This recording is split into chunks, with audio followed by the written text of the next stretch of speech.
Alexandra Tricotet, Gros vide. Édition Aubert Babel, décembre 2022.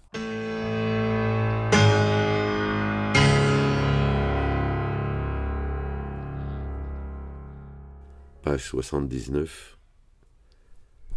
Pédagogie pour colibri. Colibri, variété d'oiseaux européens de petite taille nichant dans de petits nids douillets et moussus, en unité familiale restreinte, parents-enfants, idéal servi en entremets tièdes aux oiseaux de proie. In, Dictionnaire arbitraire et collectif, édition Aubert Babel 2020. Qui diable a dit le premier qu'il n'y avait pas assez de richesses produites par les hommes pour que tous en bénéficient? Le plus connu, sinon le premier, est Malthus. Depuis, ils sont légions à l'avoir répété bêtement. Ils sont à vrai dire tellement nombreux qu'on pourrait croire à des générations spontanées. Mais non, ils se reproduisent en toute liberté, tout en sermonnant les autres, trop pauvres pour avoir, eux, le droit de procréer. Pourtant, malgré tous les discours en chair des Malthusiens, les pauvres sont toujours plus nombreux. Ceux qui confondent progrès de l'humanité et hygiénisme positiviste sont une plaie. Mais il ne suffit hélas pas de crier mort aux cons pour qu'ils disparaissent. Rassurez-vous cependant, il se pourrait qu'il n'ait pas de rôle historique autre que de faire advenir le prolétaire de tous les pays, unissez-vous. Ils ont donc seulement une fonction de rappel, de sonnette d'alarme, à l'image des cloches faites pour sonner le tocsin. Leurs voix qui saturent nos ondes contemporaines sont donc consolantes. Certes, il est difficile de s'habituer. Moi-même, j'ai beaucoup de mal. Que la classe possédante méprise les pauvres qui perdent leur vie à la gagner, c'est logique, historiquement parlant. Que les couches moyennes tout juste arrivées se transforment en héros de ces mêmes possédants en donnant de l'écho à ce mépris de classe, c'est plus difficile à avaler. D'abord parce que la classe unique est en marche, notion idéologique qui est le contraire parfait de la société sans classe, Michel Clouscar, et que, bon gré mal gré, on a de plus en plus tendance à en faire partie. Il est toujours douloureux de reconnaître son reflet dans le visage de l'autre. « Tu es comme le moineau, mon frère, dans tes menues inquiétudes », écrivait Nazim Hikmet. Aussi l'universel et la singularité ineffable se tirent toujours la bourre. Il n'y a que les anomiques et les amputés de la mémoire qui l'ignorent. En ce moment, ça fait du monde, mais même le plus esseulé des membres du parti animaliste sait qu'il ressemble plus à son voisin de palier qu'à son chat. Il n'y a donc aucune raison de désespérer. Car il arrive qu'on désespère à force d'isolement. L'isolement n'est pas la solitude, soit, et il faut continuer, je cite, d'allier le pessimisme de la raison à l'optimisme de la volonté. En mâchant ces tartines matinales. Ça ressemble un peu à la pensée positive qu'on nous vend sur toutes les affiches du métro, mais c'est tellement vrai et en même temps tellement désespérant que ça ne peut pas être un slogan du métro. Après cette séquence couée matinale qui remplace avantageusement l'émission du même nom de France Q, qu'on n'écoute plus pour s'éviter un pic d'hypertension, reste à affronter ses contemporains du quotidien. Pas ceux qui travaillent, mais ceux pour lesquels on travaille. On ne choisit pas toujours ses clients et, quand bien même on aurait l'embarras du choix, ce dernier n'en serait pas forcément plus judicieux, hélas. Il paraît que le salariat, c'est l'esclavage. C'est un refrain à la mode chez les salariés, surtout ceux qui ne sont pas au fait de l'histoire du travail ou qui n'ont jamais lu Bernard Friot. Évidemment, il reste encore des progrès à faire pour découpler le salaire de la production directe et individuelle, et nous n'en prenons certes pas le chemin, tant les méthodes managériales et le coaching ont le vent en poupe. On se doit donc d'être performant quand on est un salarié, même si nos bien-aimés penseurs libéraux mettent quand même un certain temps à détricoter les conquis sociaux des années 1946-1947. Il faut dire que c'était du bel ouvrage, et qu'Ambroise s'y connaissait en tricot. C'était d'ailleurs si savant comme genre de point que personne n'a compris tout de suite l'avancée sociale que permettait la cotisation, hormis bien sûr les gueux qui n'avaient jamais vu l'ombre d'un avantage social lié à leur labeur, sauf à considérer l'aumône comme un avantage. Et bien sûr l'homme aux écus, qui a bien senti que cette nouvelle affaire n'allait pas dans le sens des siennes. Quelques 70 ans plus tard, les postes 68 arts écoutent encore des ritournelles alternativo rock'n'rollesques qui racontent que le salariat c'est l'esclavage. C'est dire s'ils n'ont rien compris, préférant admirer le reflet de leur moi qui a pris du ventre plutôt que de défendre les conquêtes de leurs aînés. Bienheureux les simples d'esprit, pour qui tout est affaire d'opinion.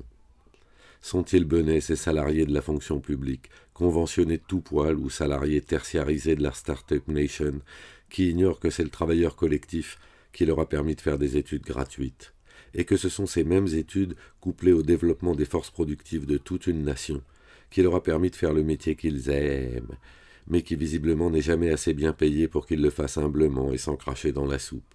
Mon salaire, mon mérite, mes charges, mes points formation, mes points retraite, mes congés payés. Par contre, ça n'est jamais leur sécu, c'est toujours la sécurité sociale. Parce que pendant qu'ils se focalisaient sur leur mérite ou leur réussite, le patronat n'a pas lésiné sur les moyens de propagande pour leur faire prendre des vessies pour des lanternes. Les vessies cathodiques éclairent, mais elles n'ont rien de commun avec les lumières. La contre-révolution a bien travaillé depuis qu'elle a volé la libération à ceux qui l'avaient permise.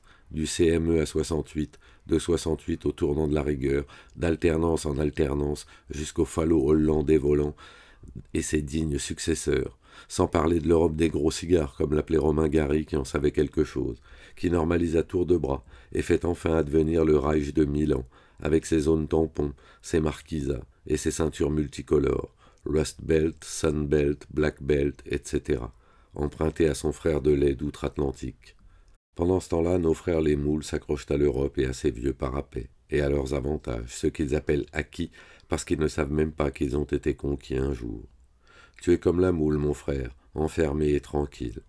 Surtout en période de Covid, en pleine frénésie de télétravail, ou en pleine période de licenciement massif.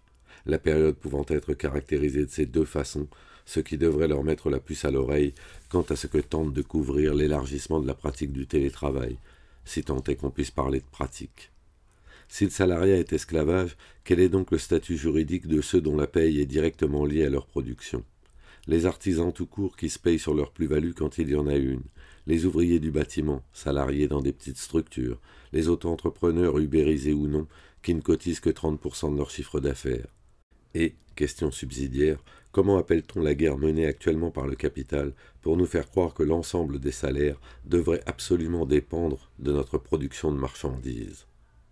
Sachant que nos salaires socialisés sont désormais transformés en permis à points, points de retraite, points de chômage, points de formation. Si vous n'avez jamais regardé votre bulletin de salaire en détail, quel que soit votre statut de salarié, public ou privé, vous ne comprendrez pas que votre salaire brut est une fiction comptable qui permet d'acheter votre force de travail et ce qui est censé suffire à son renouvellement. La partie qui ne va pas sur votre compte en banque est dite socialisée. Elle est collectée par l'URSSAF et est transformée quasi directement en budget pour le secteur de la santé, les caisses chômage, allocations familiales et retraites. Cette répartition et cette uniformisation de la composition des salaires datent de 1946, c'est-à-dire d'Ambroise Croizat, alors ministre communiste du Travail, et de l'effort colossal qu'il a fallu pour regrouper tous les régimes alors en vigueur, disparates et à la main directe et localisée du patronat. Il ne s'agit donc pas d'une petite avancée, mais d'une conquête du mouvement ouvrier, à un moment historique précis, fin de la Seconde Guerre mondiale, parti communiste puissant, du fait de son rôle dans la résistance. La part socialisée du salaire est grosso modo l'équivalent de votre salaire net.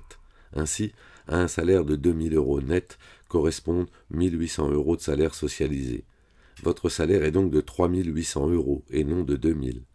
Bon, en général dans le bâtiment il est plutôt de 1200 € net et 2000 € bruts. Pour autant, malgré le développement des forces productives et l'extension du salariat, dans la fonction publique comme dans le secteur privé, il reste que la majeure partie des entreprises du territoire sont des entreprises de taille modeste, et que les salaires, directs et indirects, qu'elles abritent, dépendent directement de la production de ceux qui y bossent. Pour le secteur du bâtiment par exemple, les devis s'effectuent chaque jour ou presque en calculant pour chaque chantier le temps de travail nécessaire aux travaux commandés, auxquels on ajoute divers frais fixes, transport, assurance, téléphone, électricité, etc. Le prix des matériaux à transformer, les achats éventuels d'outils. Ce sont ces chantiers estimés et payés par les clients qui constituent le chiffre d'affaires annuel de la plupart de ces entreprises. Et c'est sur ce chiffre, réparti en nombre de mois travaillés, que sont payés les salaires bruts de ceux qui travaillent dans ces entreprises. La plus-value dégagée est répartie de façon inégale entre les investissements choisis ou forcés, le patron s'il y en a un, d'éventuelles augmentations ou d'éventuelles primes aux salariés. Je vous fais grâce des différents statuts juridiques que peuvent avoir ces entreprises. Le seul point important dans cette jungle juridique est de savoir à quel statut est adossé quel pourcentage de cotisation. Évidemment, les prix facturés des travaux exécutés pour le compte de clients sont alignés sur des prix de marchandises ayant cours dans le pays. Ce ne sont pas des prix fixes, ils sont contenus dans une fourchette, selon la région concernée, la qualification requise, le baratin de celui qui discute avec le client, la niche économique dans laquelle se loge éventuellement votre type d'activité, etc. Depuis quelque temps s'est développée massivement une nouvelle sorte de client, ceux qui, confortablement salariés comme ITC, s'imaginent qu'ils sont beaucoup plus malins que l'ouvrier du bâtiment moyen. Ils commandent des travaux pour que leur home sweet home ressemble aux photos des magazines à la mode, qui vantent un habitat technico-boisé, dont la couleur taupe des murs s'allie à merveille avec leur canapé à la con, livré en 24 heures. Ça, c'est pour le salon. Le reste est aussi couleur taupe, même la cuisine à 20 000 balles, qui sert à tout sauf à cuisiner. Bref, la pipolisation des aménagements intérieurs va bon train. Autant d'individus originaux au kilomètre carré conduisent inévitablement à une normopathie d'autant plus ennuyeuse qu'elle se croit originale. L'envie de confort est légitime. La recherche de la fonctionnalité normalise les produits. La production en masse des cuisines et des canapés lisse forcément les formes et les couleurs. Soit, vae victis. L'American Way of Life est devenu le modèle. Ce qui est pénible dans tout ça n'est pas ce qui préside à ces choix ou ce qui les rend effectifs, mais l'idée à la mode également que le travail de ceux qui fabriquent, posent, coupent, poncent et maçonnent devrait coûter moins cher que celui de ceux qui achètent ces travaux. D'abord parce que ces derniers ont tendance à considérer qu'ils vous donnent du travail. Or le travail est à faire, il n'est pas donné. Ensuite parce que ce travail de fabrication de maisons et de ce qui les rend habitables demande à la fois des efforts musculaires répétés et intenses, mais aussi un rapport soutenu entre les mains et le cerveau. Enfin, mon maçon ou mon charpentier vend sa force de travail, récolte un salaire direct et socialisé lui aussi. Il ne viendrait à l'esprit de personne de demander une ristourne sur la consultation médicale sous prétexte que votre pathologie permet de donner du travail à un médecin. Comme il ne viendrait pas à l'esprit d'un médecin, l'exception confirmant la règle, de considérer que son salaire est sanctuarisé par la cotisation sociale, et donc découle du résultat du choix politique, communiste, de lui fournir un salaire confortable, indépendamment de sa production. Même la tarification à l'acte n'a pas, encore, réussi à faire dépendre son salaire de sa production de santé. Bref. Les productions s'échangent, mais certaines sont jugées plus importantes que d'autres, nécessitent plus de sueur, de tension, d'usure physique et intellectuelle, et les salaires afférents aux unes et aux autres sont inégaux, souvent injustes, et reposent sur une grille de lecture complètement aberrante. Comme on a pu le voir de façon criante pendant le confinement, ceux qui font tourner l'économie sont moins rétribués que ceux qui produisent un tas de choses dont on pourrait se passer aisément. Si vous aménagez les espaces avec goût, si vous faites du stuc comme personne, si vous travaillez le chêne avec brio, il se peut que vous arriviez à vendre votre production à un bon prix, moyennant un baratin un peu répétitif sur l'importance des matériaux sains, vrais et perspirants. Mais si la sécurité sociale disparaît, ce n'est pas ce bon prix qui vous permettra de vous payer des rotules ou des tendons en titane lorsque les vôtres ressembleront à des élastiques de culotte très usés. Même si vous avez mis patiemment de côté l'argent liquide que vous avez éventuellement soutiré à vos clients sous prétexte d'économiser des taxes indues aux deux parties du contrat, même si vous avez réinvesti cet argent liquide dans les projets choisis parce qu'équitables, associatifs ou ululesques, rien n'arrive à la cheville de l'énormité de la cotisation sociale collective pour faire face aux mauvais jours. Car quand vous êtes 4 salariés au SMIC, tous les mois, vous mettez au pot commun la bagatelle de 4 000 € dans la caisse. Sans parler des innombrables intermédiaires que vous payez également mensuellement, fournisseurs, assureurs, caisses de congés et intempéries, comptables, restaurateurs, etc. Le travail est la seule source de richesse, et le travail salarié surtout. Ce qui est affligeant, c'est que seuls ceux qui ont bénéficié ou qui bénéficient encore largement des avantages de cette formule vous demandent actuellement de travailler plus pour gagner moins, en étant persuadés que les cotisations sont une charge indue dont il faudrait les exonérer. Dans cette catégorie de négociateurs, les écolos esclavagistes sont de loin les plus redoutables. Ils négocient comme des chacals, sont sourcilleux sur le moindre détail de fabrication, le moindre taux horaire, exigent des niveaux de finition qu'ils ne payent surtout pas, surveillent vos dosages d'un œil d'expert en consultation Internet et vous bassinent chaque jour que Dieu fait avec ses demandes spéciales et des questions en tout genre même après 20 heures.